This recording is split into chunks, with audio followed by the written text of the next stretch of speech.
Mesdames, Messieurs, bonjour et bienvenue à vous. Les titres du journal. Déjà plus de 5 décennies que l'université d'Abomey-Calavi forme les étudiants.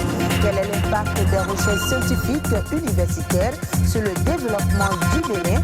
On en parle dans cette édition. Les hépatites ne cessent de faire des ravages dans le monde et les idées reçues sur les risques de contamination sont nombreuses.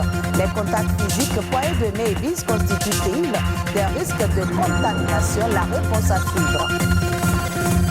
Et puis avec l'avènement des véhicules 2.0, les mécaniciens automobiles sont aujourd'hui obligés de se mettre au pas du digital. Pour eux, le métier de la mécanique auto s'adapte au numérique.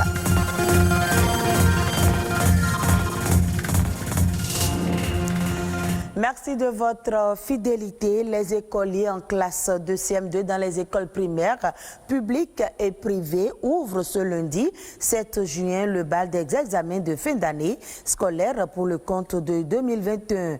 Les épreuves écrites du CEPE ont démarré ce matin sur toute l'étendue du territoire national. Ils sont au total 242 066 candidats, dont 113 540 filles à plancher pour cet examen dans 756 centres. Le nombre de candidats a connu une hausse de 17,33% par rapport à l'année dernière. Quant aux candidats à besoins spécifiques, ils sont au nombre de 85. Nous y reviendrons beaucoup plus en détail dans nos prochaines éditions. L'université d'Abomey-Calavi forme des universitaires depuis plus de 50 ans, 5 décennies de formation et de recherche. Quels sont aujourd'hui les impacts des recherches scientifiques universitaires sur le développement du Bénin? Pour mieux en savoir, Patrick Adjabojou a rencontré quelques enseignants de l'UAC. Les précisions, c'est dans ce reportage. L'université d'Abomey-Calavi a 50 ans. Tant d'années se sont écoulées depuis 1970. Des dizaines de milliers d'étudiants formés ainsi que des enseignants chevronnés sont sortis de cette prestigieuse université. Un demi-siècle de formation, de recherche, mais aussi d'innovation au service du développement du Bénin. Vous avez beaucoup de départements qui ont été créés, de nouvelles facultés qui ont été créées, de nouvelles écoles professionnelles qui ont été créées. Et au même moment, il y a eu beaucoup de laboratoires qui ont accompagné ces écoles-là. Et au sein de ces laboratoires, beaucoup de choses se font en matière de recherche à l'université. Des recherches scientifiques aux innovations technologiques, en passant par la création des laboratoires, l'université d'Abomey-Calavi a connu beaucoup d'avancées au fil des années. 50 années après, que sont devenus les fruits de ces recherches universitaires? Les résultats, c'est beaucoup de soutenance, de master, de licence et même de thèse. Parce que c'est des thèmes que vous donnez aux étudiants, vous les accompagnez et après, c'est le résultat qu'un jour, il vient exposer à la face publique et qui fait, n'est-ce pas, le fruit de ces recherches. 50 ans sont passés, mais je peux vous dire beaucoup de choses ont été faites. Par exemple, sur le plan agronomique. On a travaillé sur le baume de la noix de cajou, qui est un produit vraiment très très utile et essentiel et que nous exportons régulièrement chaque année pratiquement vers les pays asiatiques. Ça, c'est certains jeunes qui ont travaillé avec moi et sur le compost. Et quand ils ont fait leur travail, ils ont dit, professeur, nous allons nous les auto-employer. Ils ont fait leur entreprise aujourd'hui, ils vivent de ça. Ce compost, c'est un produit très riche et on a travaillé là-dessus pendant près de 3 ans et on a pu obtenir un bon produit de qualité. Quand vous arrivez dans le secteur santé, des gens ont eu des brevets dans le secteur qui sont appliqués, qui sont connus, ils se sont associés avec des grandes firmes et ont produit des médicaments que nous utilisons aujourd'hui. Outre le domaine de la santé, de l'agroalimentaire, des sciences humaines, de la chimie et du génie civil, la recherche s'est enrichie d'énormes progrès, mais manque de visibilité. Le passage de l'étape de la recherche terminée au produit utilisé a besoin de beaucoup de moyens et a besoin d'être organisé, comme on organise les filières. Normalement, il devait y avoir un véritable partenariat entre le secteur privé et l'université. Puisque nous ne sommes là que pour développer des idées, développer des innovations. Prendre de nouvelles réformes incitatives qui encouragent et valorisent les recherches universitaires est donc une nécessité. Mieux, en faisant l'option de doter nos universités publiques d'un cadre institutionnel pour assister et financer les projets de recherche pourrait bien être un gage de développement soutenu et durable. Aujourd'hui, 7 juin, c'est la 3e journée internationale de la sécurité sanitaire des aliments. Selon les estimations, il y aurait chaque année plus de 23 millions d'intoxications alimentaires en Europe, selon l'OMS, entraînant plus de 4 600 décès. La journée internationale de la sécurité sanitaire des aliments sensibilise et inspire à agir pour aider à prévenir, détecter et gérer les risques afin de promouvoir une alimentation sûre et saine pour tous. Le thème de cette année, des aliments sains pour un avenir sain, insiste sur le fait que la production et la consommation d'aliments sûrs présentent des avantages immédiats et à plus long terme pour les populations, la planète et l'économie. Les hépatites sont des pathologies à virus qui font beaucoup de ravages. Selon l'opinion publique, les élans et comportements amoureux entre les partenaires constituent des portes ouvertes aux hépatites. Qu'en est-il réellement? Les explications de Martin Socmon, hépatogastro-entérologue. Il faut dire que le virus de l'hépatite B se retrouve dans la plupart des liquides biologiques, notamment le sang, la sueur, la salive, les urines et tout.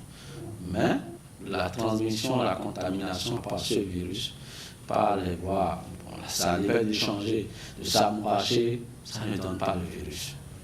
On n'est pas contaminé par ces voies. Et c'est rare, c'est exceptionnel que ça se passe de cette manière. Pour que ça se réalise, il faudrait que le sujet contacte des lésions muqueuses, dont des plaies buccales et tout, et que la salive du sujet infecté se projette dans la plaie de l'autre pour que la contamination se réalise. Mais je tiens à préciser que si ça se réalise par cette voie, c'est déjà des sujets adultes. Parce qu'il faut savoir que l'évolution de l'infection dépend du moment de la contamination. Pour s'embrasser, s'amouracher ou aller à l'acte sexuel, il faut être adulte. Donc, pour être contaminé à ce niveau, il n'y a pas de problème. Vous allez faire une infection aiguë qui va se guérir spontanément. Donc, les contacts sexuels aussi, le virus est dans le liquide sexuel, mais il faudrait que le sujet qui est infecté ait une forte charge virale et que ça soit un virus avec antigène HBV positif ou que les relations sexuelles se passent pendant que la femme est en menstruation ou que la femme, il n'y a pas eu beaucoup de préliminaires et que la femme n'est pas suffisamment sensibilisée. Donc, il y a des micro-saignements pendant la sexuelle. C'est ce facteur-là qui augmente le risque de contamination. Sinon, en réalité, beaucoup plus chez nous, on est infecté par ces virus très tôt dans nos premières heures de vie, par notre mère ou bien dans l'entourage familial. Venons-en maintenant au secteur de l'automobile qui connaît une mutation à l'ère du digital. On retrouve aujourd'hui toute une gamme de véhicules électroniques en circulation. Avec la révolution technologique, le métier de mécanicien automobile évolue au rythme du monde qui se numérise à grande enjambée. Que devient alors le métier de mécanicien automobile avec l'avènement des voitures 2.0? Élément de réponse dans ce reportage. Ici, une voiture électronique en dépannage. Mais avant toute intervention mécanique, cet électronicien fait son examen électronique. La spécificité du véhicule oblige. Au bout de quelques minutes, l'appareil signale à l'écran plusieurs défauts. Là maintenant, ça me signale plusieurs capteurs que c'est défectueux. Mais ce n'est pas parce que ça signale les capteurs là que je vais me jeter pour changer les capteurs. Ici, c'est la fiche qui est venue sur ça. Mais comme ils n'ont pas trouvé à remplacer, ils ont eu à adapter. Or ça peut envoyer des courts-circuits au niveau du carburateur. Donc ce n'est pas que nous maintenant on doit régler. Ouais. Donc c'est pour ces pas-là que la voiture est venue. Ce n'est pas que si la voiture vient, on se jette directement sur la voiture pour commencer par travailler. Non, les voitures d'aujourd'hui ne sont plus comme ça.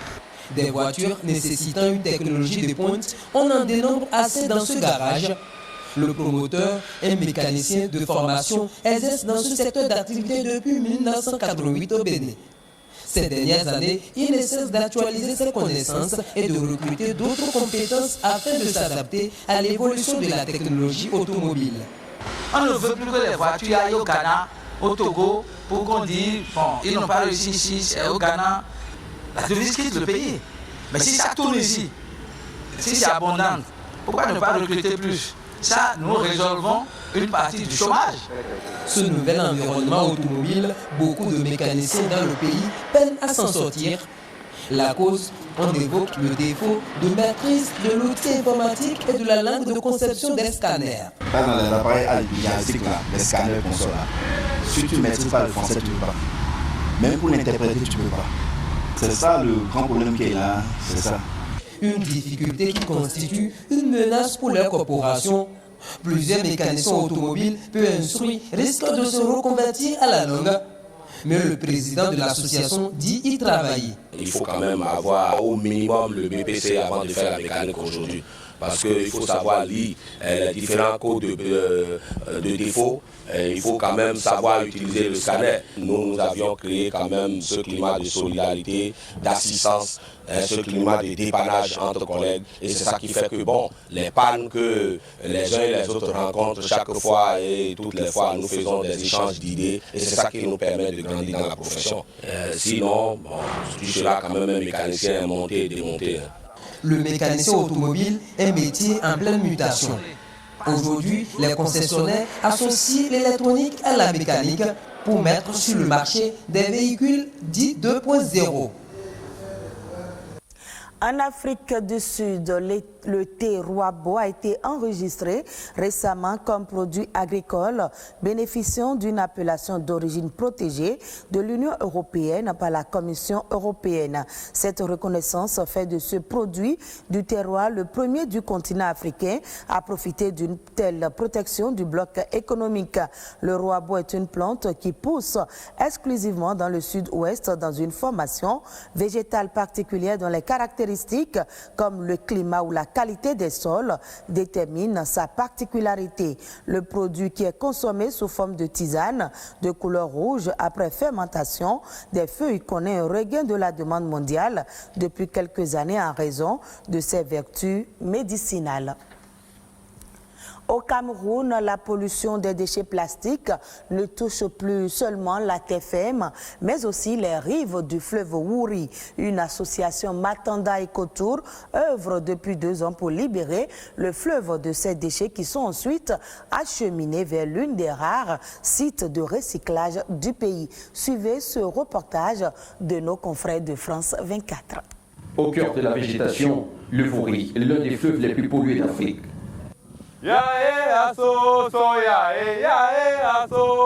Sur ces eaux qui irriguent la ville de Douala, François, un jeune militant écologiste, est venu collecter les déchets plastiques. Sur ces bêches, il se compte par dizaines de milliers. Une menace grandissante pour la biodiversité de cette mangrove, comme pour tous ceux qui vivent grâce au fleuve. La quantité de poissons est obligée de diminuer à cause des déchets plastiques qui inondent le fleuve, qui n'est pas asphyxie la mangrove. Si nous ne faisons rien aujourd'hui, la mangrove va disparaître, les poissons vont disparaître. Et si ces 2 éléments disparaissent, c'est le fleuve qui meurt. Pour tenter d'éviter la catastrophe, François a donné rendez-vous à son équipe quelques kilomètres plus loin dans ce quartier de Douala. Les déchets plastiques là sont beaucoup plus dangereux. Ici, les bouteilles, sacs et autres déchets plastiques ont fini par recouvrir le sol. Face à l'urgence, l'association de François mène des actions de collecte préventive à travers la ville pour éviter que cette pollution terrestre ne se déverse dans le lit du fleuve Wouri. Il y a une étroite relation entre la terre et le fleuve. La somme des déchets que la terre produit échoue forcément dans le fleuve. Si rien n'est fait dans les quartiers, le plastique va, n'est-ce pas, continuer à aller vers le fleuve. En à peine 5 mois, François et son équipe ont réussi à collecter 12 000 kg de déchets plastiques. Des déchets qui prennent ensuite la direction de l'une des rares usines de recyclage que compte le Cameroun. Dans cet atelier, ils sont transformés en flocons pour entrer dans la composition d'autres produits plastiques. 3000 tonnes de plastique sont ainsi recyclées par Roblin et ses équipes. Mais pour le directeur de l'usine, il faut une stratégie à long terme pour espérer endiguer la pollution. Il ne sert à rien de juste collecter les déchets. Il faut aussi qu'il y ait derrière toute une chaîne de création de valeur pour pouvoir générer un produit dont la plus-value pourrait compenser tous les parts à la chaîne de création de valeur. Le Cameroun produit chaque année 600 000 tonnes de déchets plastiques, un record en Afrique. Mais pour l'instant, seuls 20% de ces déchets sont recyclés. Et voilà qui vient mettre un terme à ce journal que vous pouvez suivre à nouveau sur le www.ortb.bj. Merci à vous de nous avoir suivis et très bonne suite des programmes de BB24.